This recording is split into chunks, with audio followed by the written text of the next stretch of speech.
The Elder Scrolls IV Oblivion has a lot of charm to it. One of the many reasons that fans love the franchise is due to its offering of free will. Players can create their character, customize their class, and even align the morality. You can choose to aid the citizens of Cyrodiil, actively work against them, or you can put yourself somewhere in the middle. By choosing the extreme end though, you can eliminate or assassinate anyone who's not an essential NPC. Sometimes this will have little impact on your gameplay, and at other times it could have catastrophic backlash. It might restrict some quests while fast-tracking others. Almost the entirety of Oblivion's Dark Brotherhood questline surrounds assassinating for sport.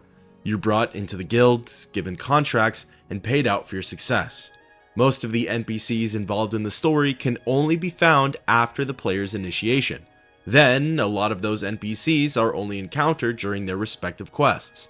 However, did you know that several of the targets can be found in the world before the questline has even begun? What's more, a small group of them can even be eliminated before you ever interact with the guild. Their souls could be sent to Aetherius, which will completely skip over their designated contract. In today's video, I wanted to go over all of the targets and discuss which ones can be assassinated prematurely. I'll go through the quests in the order that they're given to the player, quickly glazing over the ones that don't fall into this category, sharing why that is or may be, and then I'll spend more time on the ones that do fall under that umbrella. Now, only 7 of the 32 targets get their spot in the limelight, so I'll put the chapters below if you just want to skip to the ones that can be found. Worth mentioning is that if this is your first time playing through the questline or are looking forward to some of the bonuses, I'd discourage you from eliminating any of these NPCs.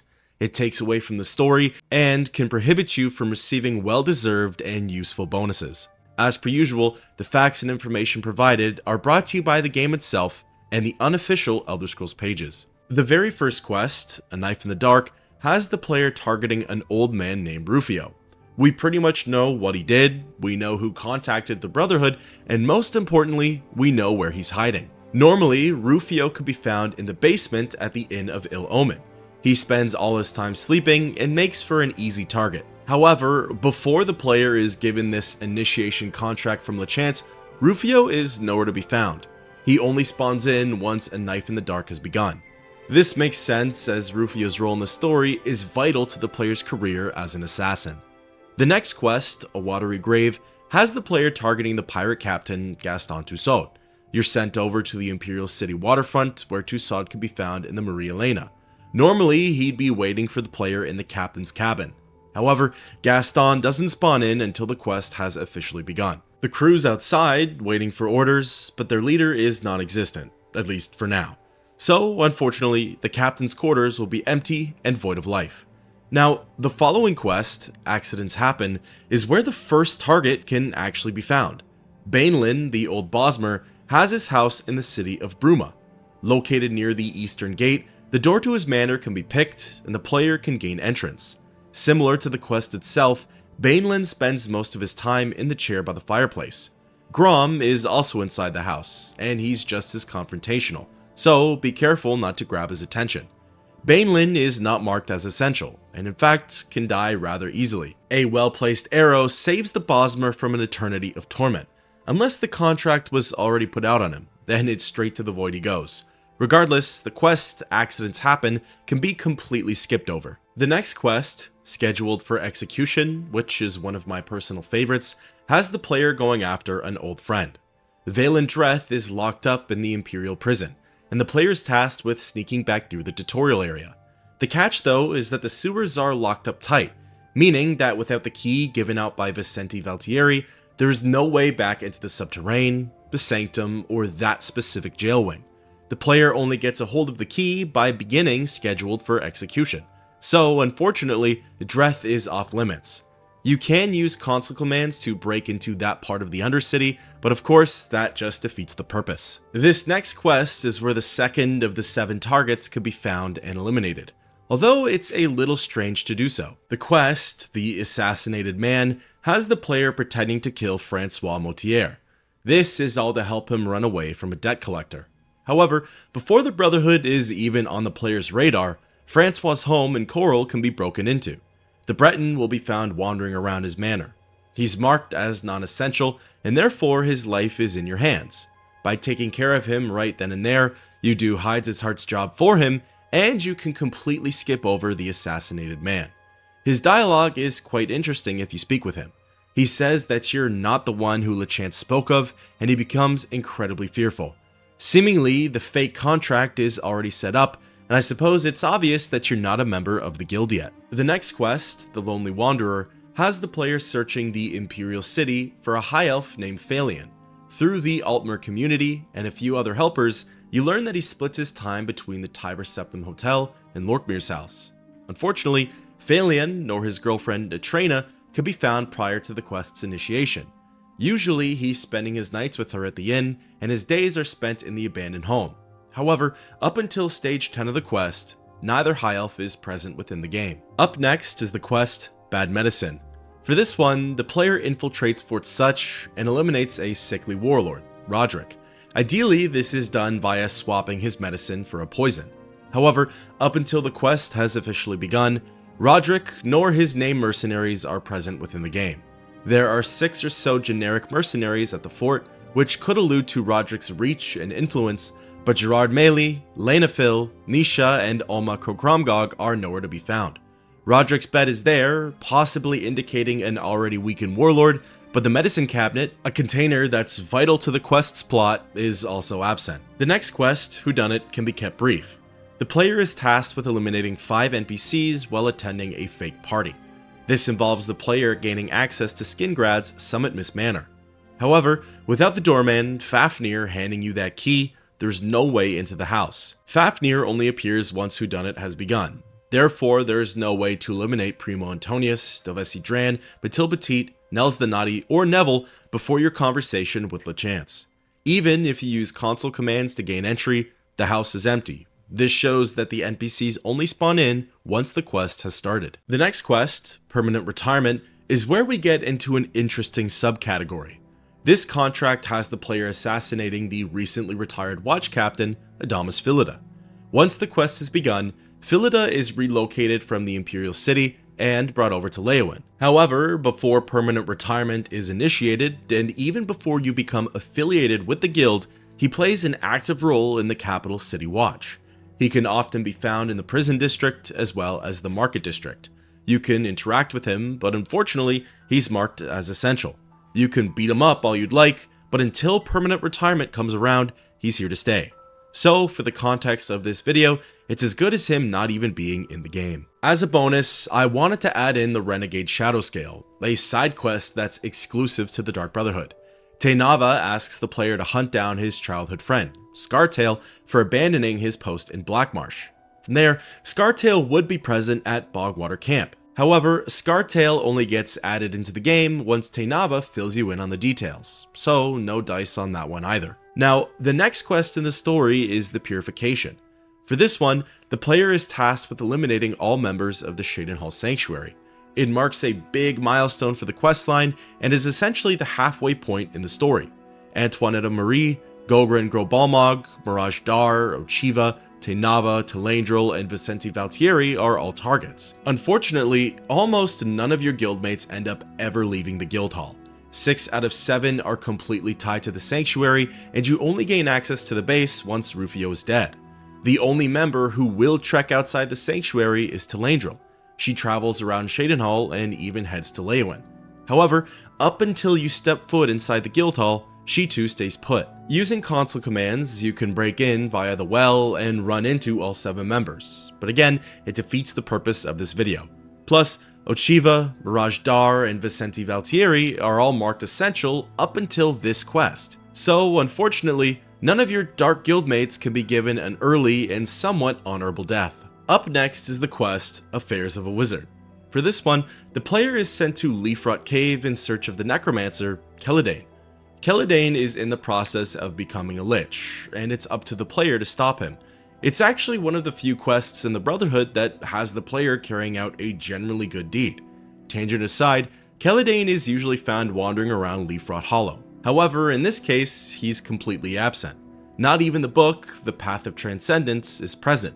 Celedaen's study area does look like it's nicely stocked, which could indicate that he's already been in here, but as far as the NPC goes, there's no trace of him. Now, this following quest, Next of Kin, has us getting a bang for our buck.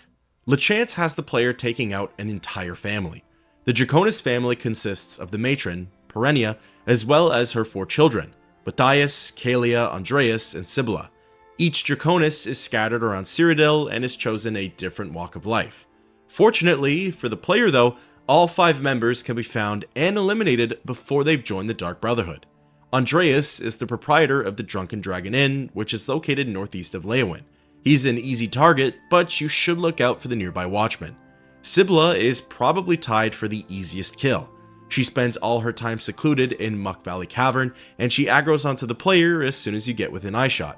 A couple of hits and she's down for the count. Matthias is a little trickier to get to. However, he does have a weakness, so to speak. He spends his days guarding Umbacano's basement in the Talos Plaza district. By sneaking down there, he'll confront and eventually attack you. He's a more skilled warrior than the previous 2 Draconises, but he's not that tough of a fighter. The next child, however, is probably the most difficult of the bunch to reach. Kalia is a guard captain for Leyawiin's watch, and it'll be tricky to not only best her in a fight, but also to get away with it. However, if you manage to catch her off guard in the Five Claws Lodge, use Frenzy, or reverse pickpocket some kind of cursed item, you might just get lucky. Finally, you have Perennia, and she's quietly tucked away inside of Applewatch. Other than her dog Jake, she's rather isolated over there and makes for an easy target. All in all, the Draconis family contract can be fast-tracked. Up next is the quest Broken Vows, and this is when the story's big twist begins. Mathieu Bellamont tricks the player and secretly has you assassinating members of the guild. The very first one is the Khajiit, Jagasta. Jagasta lives at his home in Bruma. The lock on his door can easily be picked, and from there, the trapdoor to his training room can be accessed. Unfortunately, the speaker is nowhere to be found. His schedule places him in the training room 24/7, however, until Broken Vows has begun, there's no trace of the Khajiit. The next mission, Final Justice, has the player targeting Shaleez, a silencer for the guild. It's probably one of the shortest contracts that the player gets, as there's no dialogue, Flooded Mine is easily accessible, and it's quite the small dungeon. Unfortunately, up until the quest's initiation, the cave is closed off and locked up tight. There's no way in there without a key, and said key doesn't even exist in the game's files. Flooded Mine only gets opened when the player begins Final Justice, meaning Shaleez can't be killed beforehand. Through the use of console commands, the player can gain entrance to the dungeon, but the Argonian is nowhere to be found, meaning she only spawns in at stage 10 of the quest. Up next is the quest A Matter of Honor. This one has the player going after a traveling merchant, aka a member of the Black Hand, Alval Uvani. Through the quest, you learn that Uvani has a busy schedule, taking him all across the province in just a week's time. If you remember his schedule, or just use an online reference, you'll quickly see that the Dummer is present in the game. This is also well before the guild's events have even begun. He's marked as non-essential, meaning he can be eliminated at any time. This makes for the 7th and final targetable NPC. He is a tricky opponent though, if not for his combat skills, then for his public presence. He spends 6 days of the week in a tavern, and it can be challenging to get away with the kill. However, catching him in the wilderness, or even in his home, might yield the best results. The next quest is the Coldest Sleep. For this one, the player is traveling to Knoll Mountain in search of Havilstein Hoar-Blood, a silencer for the Brotherhood. The lookout is relatively close to Frostcrag Spire. Unfortunately for the player, Havilstein nor his wolf, Redmaw, can be found before the Coldest Sleep has begun. Up until then, the small camp is abandoned, yet, quite mysteriously, its fire is always stoked. The second last quest for today's video is A Kiss Before Dying. This one has the player targeting the wood elf, Ungolim. Ungolim is the guild's listener, the most revered position within the faction. His death creates some serious waves within the guild. The wood elf lives in Breville, however, without a key, you won't be able to gain entrance to his home, and that's where he spends most of his time. Luckily, for a good 7 or so hours, the Bosmer prays to the lucky old lady statue, or rather, he's listening to the Night Mother. Ungolim can be approached, interacted with, and even targeted. However, he's marked as essential and can't be killed until A Kiss Before Dying has been initiated. This obviously makes sense, as once he's been slain, LeChance confronts the player and reveals what's really been going on. His perfectly timed death is needed to expose the traitor's actions. The final target that I wanted to talk about, which is a bit of a bonus, is Mathieu Bellamont. I wanted to see if you could at least find him before starting the quest, following a lead. Really, the only places he's confirmed to be at are Applewatch, the Night Mother's Crypt, and Anvil's Lighthouse Cellar. The first is occupied by Perennia Draconis up until following a lead. The second is only accessible through Honor Thy Mother. So that just leaves the third, the Lighthouse Cellar. Upon first approach, you'll notice that it's closed off via lock and key. Fortunately, Ulfgar Fogeye has the key on him at all times, and it can be easily pickpocketed. Gaining entrance to the cellar, you'll still see the horrors and atrocities that plague the room. Old and fresh corpses of both animals and humans. A crazed dog lies in wait, and Mother's head is even lined up on the platter. Unfortunately, there's no sign of Bellamont, and the traitor's diary is nowhere to be found, so he too escapes an early date with destiny. With that, thus wraps up the list of all the Dark Brotherhood targets who could be found and assassinated before any of the quests have begun. Baenlin, Francois Motierre, Perennia, Andreas, Matthias, Kalia, and Sibylla Draconis, and finally Alval Uvani. Adamus Phillida and Ungolim can be found, but they can't be killed. Using console commands to gain entry into restricted areas, you can locate Valen Dreth, as well as all members of the Shaleez Hall Sanctuary. Other than that, you'll just have to enjoy a fantastic story the way it was meant to be told. Thank you everyone so much for watching. Members, I appreciate all of your support. If you enjoyed the video, please let me know down below what topics you'd like to see covered next. Up until next time, keep on adventuring.